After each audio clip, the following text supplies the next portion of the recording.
Coming up, Tuesday's primary elections. We're breaking down which Native candidates won and lost. Plus, an Indigenous fashion designer tells us about her craft. I am Aaliyah Chavez. Join us for those interviews, plus headlines from the ICT Newscast. Arizona State University welcomes 3,500 Indigenous students from Arizona and across the nation. It serves one of the largest populations of Indigenous students among U.S. colleges and universities. We created a sense of place for tribal nations to create futures of their own making through community outreach and research, taught by world-class Indigenous faculty where they see a reflection of themselves and their experiences. Find community at ASU.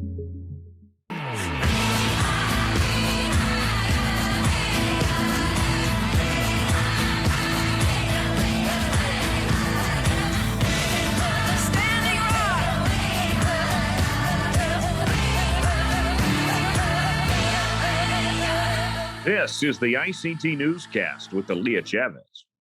Amirawa Hopa, thank you for joining us. We start in Arizona, where funeral preparations are underway for a Native police officer. Last week, Adrian Lopez Sr. was shot and killed during a traffic stop on White Mountain Apache lands. The shooting was Arizona's first line-of-duty death this year. So far, officials are saying the officer was killed during a gun battle. The suspect was also killed. A memorial for Lopez was set up outside of the tribe's police department. Police officers from the Navajo Nation and the San Carlos Apache tribe were sworn in to perform safety duties while the tribe mourns the loss. Lopez's funeral will be held Thursday and will be open to the public, and the incident is being investigated by the FBI.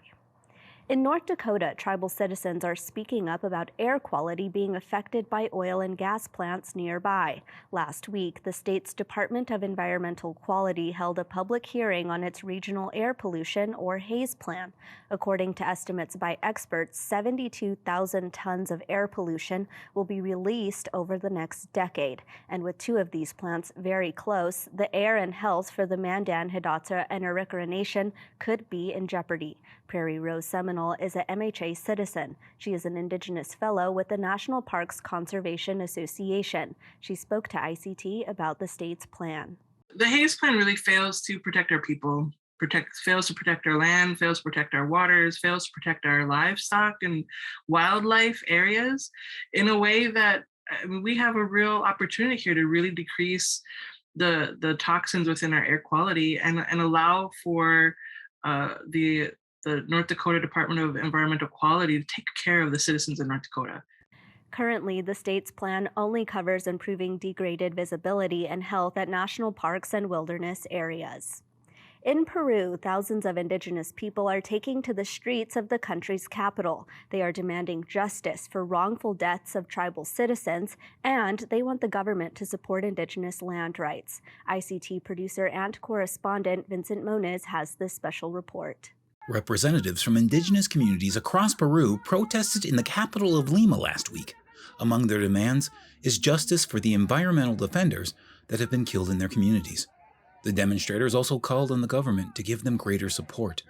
They say they need to help tackle issues affecting their communities and to maintain laws that give them collective rights over lands.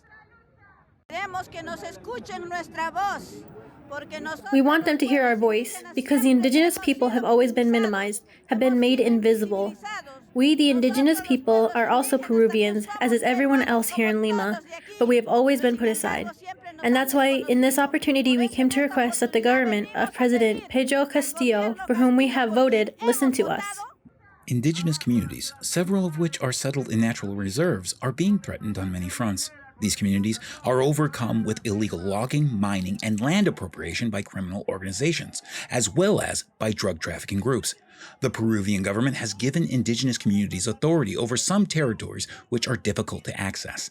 However, those gathered say they feel the government has not been listening to their calls to give them more help to take on these issues. The law of previous consultation to the Indigenous communities is being threatened by the Constitutional Tribunal. We ask to defend the communities in voluntary isolation. Authorities, as the regional government of Loreto, in association with lawmakers, want to derogate the law and it's only so they can exploit the natural resources that these communities have protected for more than 1,000 years. Members from the Multiple Peoples Association for Development of the Peruvian Jungle, which represents 1,800 communities across Peru, are also taking part in demonstrations. In Bismarck, North Dakota, this is Vincent Moniz for ICT News. Well, seaside towns in New England are now offering free beach passes to Indigenous Americans. In May, officials in Narragansett, Rhode Island approved free seasonal beach passes for anyone with a Narragansett tribal identification. And on Cape Cod in Massachusetts, 2 towns are also extending a similar benefit when beach permits are required. Brian Whedon is the chairman of the Mashpee Wampanoag tribe on Cape Cod. The chairman says he hopes broader efforts will be made at a state level to codify beach access for tribal citizens. The policies are only in place for this season and currently do not cover separate parking fees. And those are the headlines for the ICT Newscast. I'd like to send a big thank you to Mark Trahant for anchoring these past few days. My worst fears came true when I caught COVID-19. I won't sugarcoat it. My symptoms weren't mild and I felt terrible, but I also believe that vaccinations and boosters aided in my recovery, and I'm really grateful to be back with you all. COVID-19 is not over, and I hope we'll all use this as a reminder to continue to keep our families and communities safe. We'll be right back.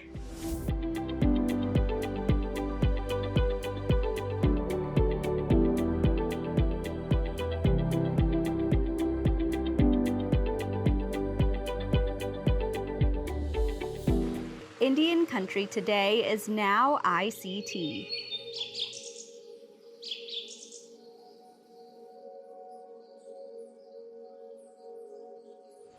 From coast to coast, primary elections were held in 7 states on Tuesday. A number of those states include large Native populations. So who won and who lost? ICT political correspondent Polly Danette-Claude joins us now to break it down. Hi, Polly, great to see you. Hi, it's so great to see you, Aaliyah. Thank you for having me. So you're fresh off of the primary election night. I know it's always a thrill to cover those kinds of races. I want to start off in Montana because there, of course, is a large Native population there. What kinds of results can you report at this time? Yes, so Penny Roning, who identifies as being Native American, will face Matt Rosendale in Congressional District 2 in Montana. And so that is super exciting. She's headed to the general election this fall. It is going to be a very tough race there, as it's solidly Republican, according to analysis by Cook's Political Report. But it's definitely exciting to see. And then also in Montana, Rhonda Knudsen, Frank Smith, and I'm so sorry if I mispronounce anyone's name, Sharon Stewart Paragoy, and Rinalea Whitman Pena, Jonathan Windyboy, Barbara Bissett will all head to the general election for the state House of Representatives. That is so exciting. So we know for sure that in Montana there will be someone who identifies as a Native candidate on the ballot for Congress in November. Is that right? Yes, that is correct.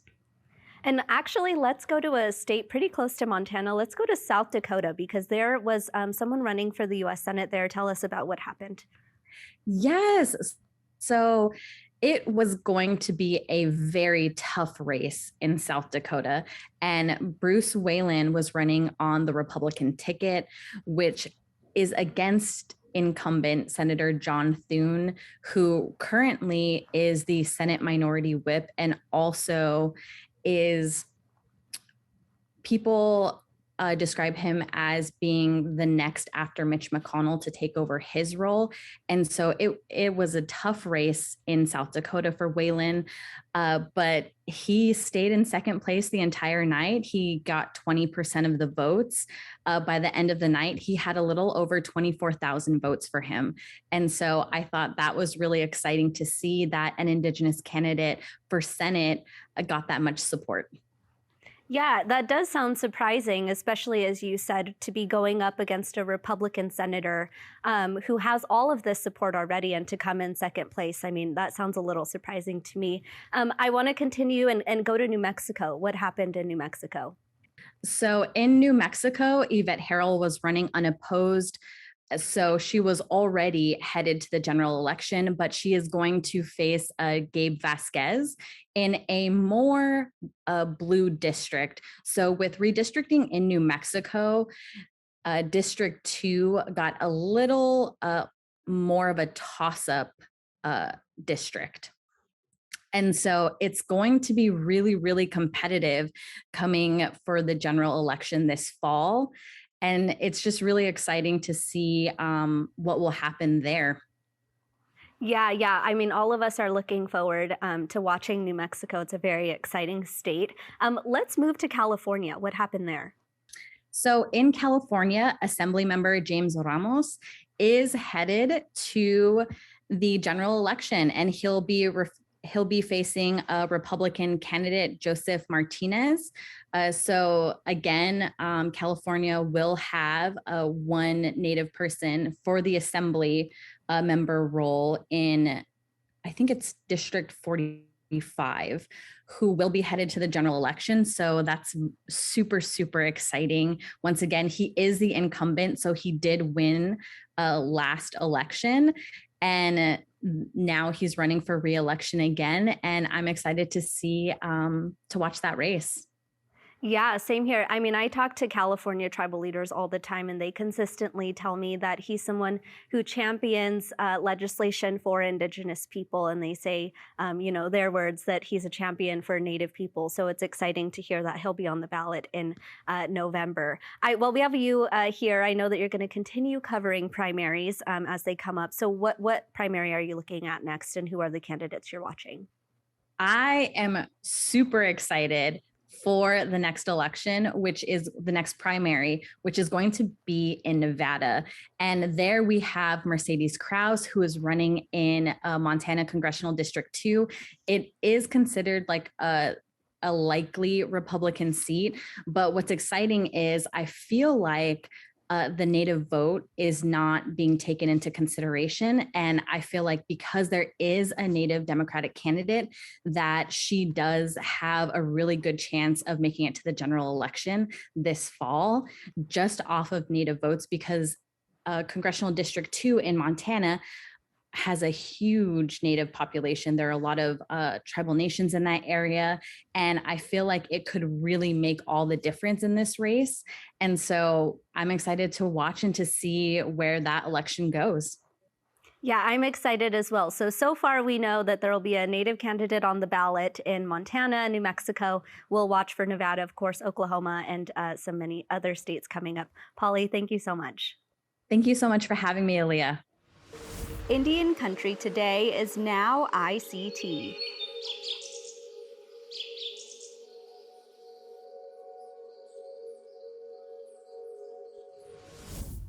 Meet Sheila Tucker. She's a Phoenix-based fashion designer. Her work has been featured on runways in Arizona, Los Angeles, and even in Paris for Fashion Week. This upcoming July, her work is expected to be showcased on a New York Times Square billboard.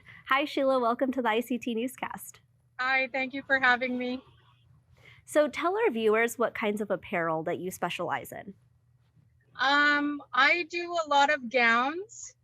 I just do attire. I love to create a lot of just wearable stuff that people would wear just anywhere, like going to an event or evening gowns. I also do hats. So I do fedora hats. I love vintage hats as well. So I also love to do like fascinator hats, cloche hats, earrings, necklaces, belts. I do it all. And how did this project start for you? I mean, was this something that you've always been interested in doing?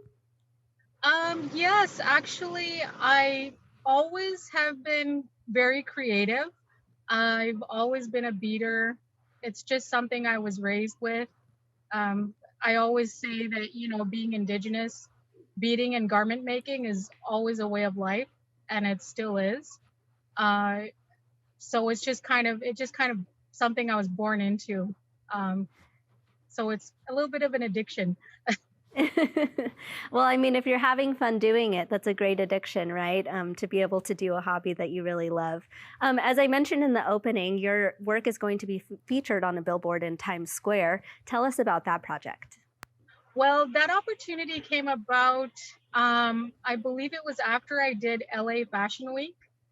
Somebody just reached out to me on Instagram, and at first I just thought it was one of those, scammer people. Like, so I just ignored the first message and I said thank you, because this person approached me and said, "Hi, we love your work. We think you should have an award for your gowns. Your gowns are amazing." And I just said thank you, and that was it. And I ignored it because they kept messaging me and I didn't read them. And so when I finally decided to clear my message box, that's when I read through it and I reached out back to them. And then that's when they offered me the opportunity to have a billboard. They have 4 billboards at Times Square. So I will have a meeting with them in 2 weeks, and then we'll decide which photo I'll use and which billboard I will be using. And do you have any plans to be able to go and see it in person? Yes, I do plan to fly out to New York to see it, because I also have a private showroom contract starting in August in Soho, New York. So I'll be hopefully doing 2 meetings with 1 trip.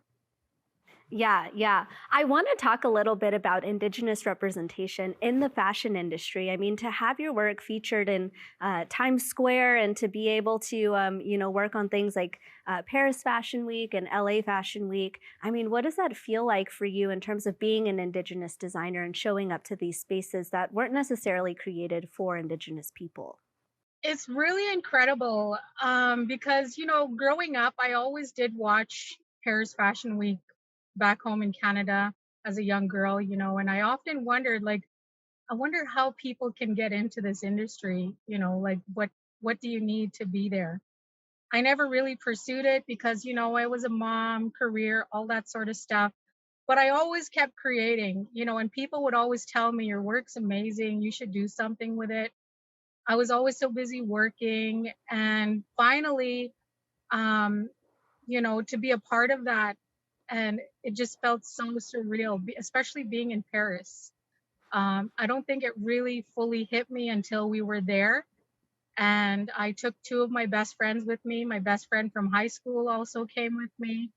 I took a couple of other friends joined me, and so it was really incredible, being a part of it and being behind the scenes, and just seeing the way it all happens and seeing all the photographers. And it was really amazing. I like, words can't even describe that. And just to be there as an Indigenous, person that grew up on a reservation, born and raised, and I'm fluent in my language, and it was just incredible. Like, you know You mentioned that you're a mother. What do your children think about all of your success? Is this something that they get really excited by? well, my son is 28. He's actually a fisherman on the Bering Sea. So I get to share this with him, but our communication is so far and few. Like, we don't get to video call. So a lot of my excitement is usually through photos and messages to him. And he supports me a lot, like, my husband supports me a lot. They just think it's amazing. Like, people don't believe them when they tell them, my mom's a designer and my wife is a designer. My soon to be 12-year-old, I don't know if she understands the gravity of it. Like, she doesn't like going to these fashion shows. She's very not interested. So for her, I don't think she quite understands. And but yeah, my son and my husband think it's really amazing. Well, Sheila Tucker, we'll look forward to your photos of you visiting Times Square here very soon. Thank you so much for joining us. Thank you so much for having me.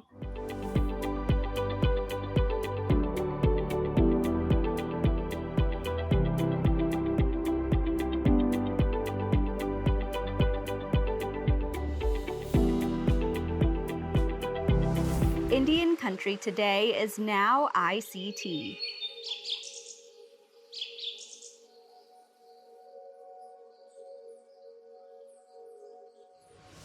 America is at a crossroads and the political divide has never been deeper. So what did voters decide in Tuesday's elections? ICT regular contributor Holly Cook-Macaro is back for more. Hi, Holly, nice to see you.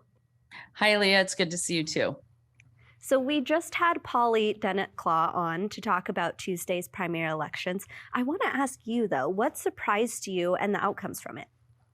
Well, as I think I've noted several times over the last couple of years that we've been doing this, it's very difficult to predict anything in the American electorate. There's been outrageous surprises for all of us on all levels.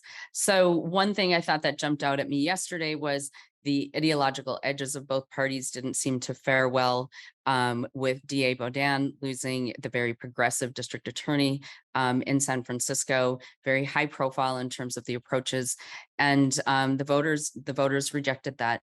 On the other side, we had some of the Trump endorsed candidates not do so well or not win outright. And, Rusty Johnson of Interest to Indian Country, because of the large Native American constituency, he was one of the 35 who had voted, who had inspired Trump because of his vote in front of the investigation of January 6th, and former President Trump had vowed to do everything in his power to take him out, but Rusty had a very good night last night, winning over 60% of the vote, I believe. So it's races like that that are impactful. Other friends of Indian Country, there are two races that were being watched very closely in California, one with Congressman Valadao up north, he's been very active with the tribes, and advocate on that side of the aisle. That race, it hasn't been called. It's clear, it appears he will make it into a runoff with Rudy Salas, a Democrat from the state legislature. So those things, I think, really surprised me. The issue on the criminal justice reform that came out in San Francisco is something, we've heard so much about, certainly since George Floyd. We heard President Biden in his State of the Union, go in a direction that some didn't think was a good idea when he said fund the police. And certainly in Indian Country, we've had our own negative experiences with police brutality and discrimination. But at the same time, I thought, we are chronically underfunded. Let's take that fund the police. Yes, fund the police in Indian Country, fund law enforcement in Indian Country. So, it's something I think, if criminal justice reform, the funding of law enforcement, there are some silver linings here to the approaches that are taking. And I think yesterday's primaries in particular give us an eye to how voters are going to be thinking as we approach November 7th in the fall. Gun control right now, of course, is a really big issue and topic in Washington, D.C. Yesterday, we saw a really famous actor actually talk at the White House press briefing. Tell us what to expect there and kind of what you're seeing. Matthew McConaughey in his remarks yesterday at the White House, I think, just personified the grief and frustration that so many of us feel and struggle to articulate sometimes. I think, and when you see children being killed and the law enforcement response, which was heartbreaking. So the passion right now, after Uvalde, is possibly going to be the breakthrough that we see. We normally, and again, America is frustrated. We see these, there are the outpouring of condolences, but no action. Right now, it appears there's a crack in how we could move forward. They're hitting some bumps in the road, but some of these senators, from Connecticut, others who've had these mass shootings in their states, they are making very effective arguments. And in terms of the legislation that has been introduced, what stands out to you about what it says and what it would mean for Americans who have guns? Well, there is a terror about, your Second Amendment rights being affected and your guns being taken away. It's a message, that the pro-gun folks have used effectively for so long. The reality is, reasonable gun control measures are supported by the majority of America. That is, the House has passed a bill that, isn't, it's more of a messaging bill. We've talked about that. What's happening in the Senate and those conversations about what can really make it through, what could possibly break a filibuster. Those things are certainly not, the elements in there are not as expansive as the House, but we have to start somewhere, and making these the red flag and background checks, those are necessary. Definitely. Well, we only have a short time left, Holly, but you're in Los Angeles for, a totally different event, something actually really fun. Tell us why you're there and what to expect there. Yes, I'm here in Los Angeles today for the season 2 premiere of Rutherford Falls, which is one of the groundbreaking shows on television right now on Peacock. It's written and created by Sierra Teller Ornelas, who's Navajo, and has a whole cast of writers. Michael Greyeyes, I play such a terrific role there. The messaging, and we get to see a sneak peek tonight. And then they are also doing a Rutherford on the Res event tomorrow here in Southern California at the Pechanga Indian Reservation. So it's a big week, and I'm really looking forward to seeing this new product, and so glad that these shows are being renewed and are being loved by American audiences as well as Indian country. Well, Holly, have a lot of fun, and thank you for being here. Thank you, Aaliyah. And that's a slice of our Indigenous world. For more news, visit IndianCountryToday.com. From all of us in the newsroom, stay safe, my relatives. I am Aaliyah Chavez. Sometimes you got to take a stand just because you know you can. Oh, you got to run, you got to run.